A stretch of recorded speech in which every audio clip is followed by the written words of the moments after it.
Do ba do ba do ba do ba do ba do ba do ba do ba do boo do a boo ba do ba do boo boo ba do a do ba do ba do ba do ba do ba do ba do ba do ba do ba do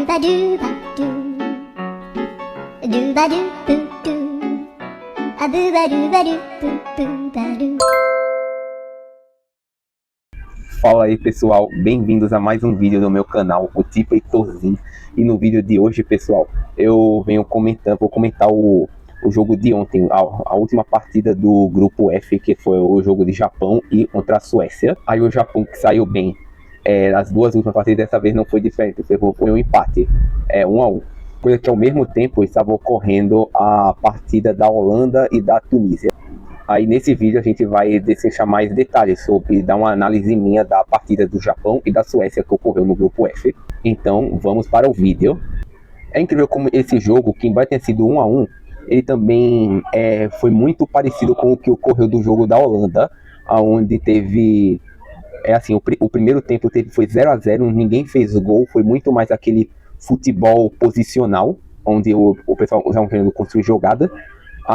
Como foi no jogo da Tunísia, a Suécia foi, os primeiros tempos do jogo, tentar impor, né, sua superioridade física perante os japoneses.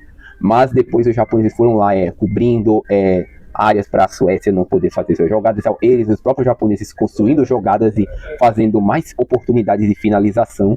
Aí o jogo foi o molde. Aí, depois disso, o segundo tempo foi algo completamente diferente. O Japão partiu mais para a ofensiva e teve um golaço do Daisen, se não me engano, o nome dele é Daisen.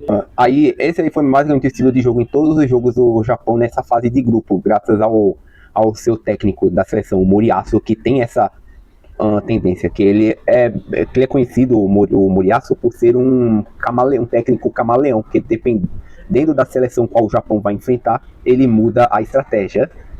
Não só isso, como também tem um plano para a seleção, tanto quando ela está com a posse de bola, quando ela não está com a posse de bola. Aí, continuando no segundo tempo, teve o gol do Japão. Aí, engraçado que depois do gol do Japão, a Suécia se invocou e foi lá e... Eu não lembro o nome dele, era Elane, ou não... Elane, não lembro muito o nome dele agora de cabeça, mas ele foi lá e fez o gol da Suécia.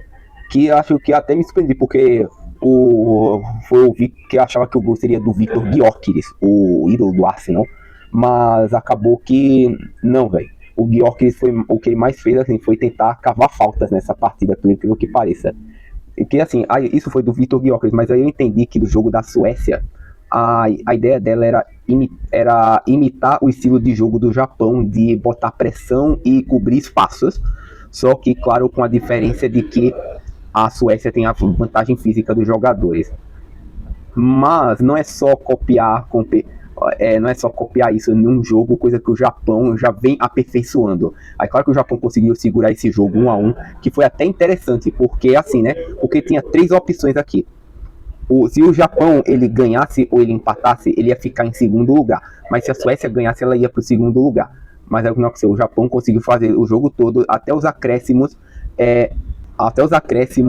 segurar o jogo com a bola.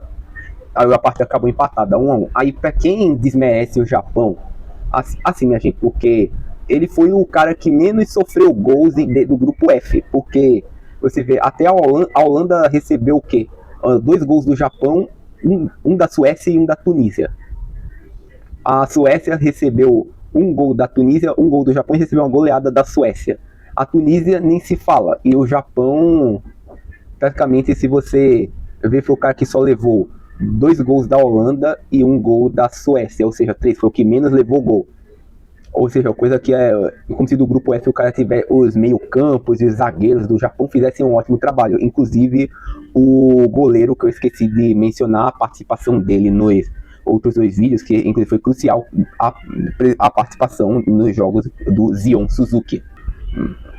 Daí o que se tem para agora o que eles no grupo agora no mata-mata, segunda-feira, quem vai enfrentar o Japão será o nosso Brasil. Aí o que será que pode acontecer? O Brasil ele é uma seleção favorita, mas tem que lembrar que o Japão é uma seleção perigosa. sim, o Brasil teve históricos de enfrentar o Japão e sair ganhando, mas teve o último amistoso que foi diferente. Aí eu não sei como é que, vamos ver o que é que pode acontecer. Será que os caras vão, o Moriaço vai botar uns 3 caras para marcar Vini Júnior? Não sabemos. Será que o Ancelotti vai finalmente deixar o Endrick fazer alguma coisa? Será?